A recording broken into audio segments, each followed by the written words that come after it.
ಚಿನ್ನಸ್ವಾಮಿ ಕ್ರೀಡಾಂಗಣದಲ್ಲಿ ಕಾಲ್ತುಳಿತ ಪ್ರಕರಣಕ್ಕೆ ಸಂಬಂಧಪಟ್ಟ ಹಾಗೆ ಇವತ್ತಿನಿಂದ ಸಿಐಡಿ ತನಿಖೆ ಆರಂಭವಾಗ್ತಾ ಇದೆ. ಸಿಐಡಿ ಎಸ್ಪಿ ಶುಭನ್ವಿತ ನೇತೃತ್ವದಲ್ಲಿ ತನಿಖೆ ಆರಂಭ ಆಗಿದೆ. ತನಿಖಾ ಅಧಿಕಾರಿಗಳಾಗಿ ಗೌತಮ್ ಪುರುಷೋತ್ತಮ್ ನೇಮಕಗೊಂಡಿದ್ದಾರೆ. ಕಬ್ಬನ್ ಪಾರ್ಕ್ ಪೊಲೀಸರಿಂದ ಕೇಸ್ ಫೈಲ್ ವರ್ಗಾವಣೆಯಾಗಿದೆ. ಇವತ್ತು ಕಾಲ್ತುಳಿತ ಉಂಟಾದಂತಹ ಸ್ಥಳಕ್ಕೆ ಸಿಐಡಿ ತಂಡ ಭೇಟಿ ನೀಡಲಿದೆ. ಗೇಟ್ ನಂಬರ್ 7, 19, 18, 16, 21 ಬಳಿಯಲ್ಲಿ ಪರಿಶೀಲನೆ ನಡೆಸಲಿದ್ದಾರೆ. ಚಿನ್ನಸ್ವಾಮಿ ಕ್ರೀಡಾಂಗಣದಲ್ಲಿ ಕಾಲ್ತುಳಿತ ಪ್ರಕರಣಕ್ಕೆ ಸಂಬಂಧಪಟ್ಟ ಹಾಗೆ ಸಿಐಡಿಗೆ ವಹಿಸಬೇಕು ಅನ್ನುವಂತಹ ವಿಚಾರವಾಗಿ ಇನ್ನು ಇವತ್ತಿನಿಂದ ಸಿಐಡಿ ತನಿಖೆ ಆರಂಭವನ್ನ ಮಾಡ್ತಾ ಇದೆ. ಶುಭನ್ವಿತ ಸಿಐಡಿ ಎಸ್ಪಿ ಶುಭನ್ವಿತ ಅವರ ನೇತೃತ್ವದಲ್ಲಿ ಇವತ್ತು ತನಿಖೆ ಆರಂಭವಾಗ್ತಾ ಇದೆ.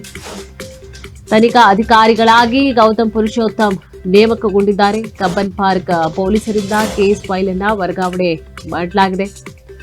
ಇವತ್ತು ಕಾಲ್ತುಳಿತ ಉಂಟಾದಂತಹ ಸ್ಥಳಕ್ಕೆ ಸಿಐಡಿ ತಂಡ ಭೇಟಿಯನ್ನ ಕೂಡ ನೀಡಲಿದೆ. ಗೇಟ್ ನಂಬರ್ 7, 19, 18, 16, 21 ಅದೇ ಇಷ್ಟು ಗೇಟ್ಗಳಲ್ಲಿ ಅವತ್ತು ಓಪನ್ ಮಾಡಲಾಗಿತ್ತಲ್ವಾ. ಸೊ ಆ ಒಂದು ಕಾರಣವಾಗಿ ಯಾವ ಗೇಟ್ಗಳಲ್ಲಿ ಏನೆಲ್ಲ ಅವಘಡಗಳು ಆಯಿತು, ಸೊ ಇದರ ಬಗ್ಗೆ ಪರಿಶೀಲನೆಯನ್ನ ನಡೆಸುವಂತಹ ಸಲುವಾಗಿ ಸಿಐಡಿ ಅಧಿಕಾರಿಗಳು ಇವತ್ತಿನಿಂದ ಕಾರ್ಯಾಚರಣೆಯನ್ನ ನಡೆಸಲಿದ್ದಾರೆ.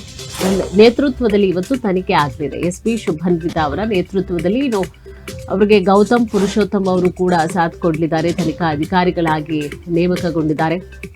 ಈಗಾಗಲೇ ಕಬ್ಬನ್ ಪಾರ್ಕ್ ಪೊಲೀಸರ ಅವರಿಂದ ಈಗಾಗಲೇ ಕೇಸ್ ಫೈಲ್ ಅನ್ನ ಕೂಡ ತರಿಸ್ಕೊಂಡಿದ್ದಾರೆ.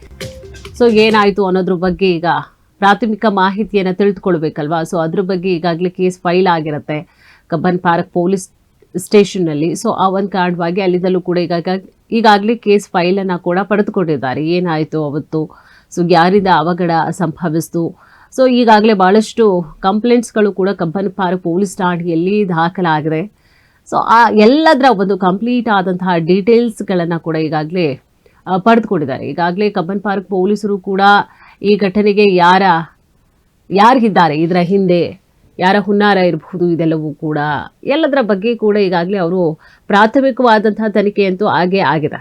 ಸೊ ಅದರ ಒಂದು ಕೇಸ್ ಫೈಲನ್ನು ಕೂಡ ತನಿಖೆ ಮಾಡಲಿಕ್ಕೋಸ್ಕರ ಅಥವಾ ಅದನ್ನು ಈಗಾಗಲೇ ತರಿಸ್ಕೊಂಡಿರುವಂತಹ ತನಿಖಾ ಅಧಿಕಾರಿಗಳು ಆ ಕೇಸ್ ಫೈಲನ್ನು ಕೂಡ ಕಂಪ್ಲೀಟ್ ಆಗಿ ನೋಡಿ ಆನಂತರವಾಗಿ ಮತ್ತಷ್ಟು ತನಿಖೆಯನ್ನು ಕೂಡ ಚುರುಕುಗೊಳಿಸ್ತಾ ಹೋಗ್ತಾರೆ ಸಿಐಡಿ ಅಧಿಕಾರಿಗಳು.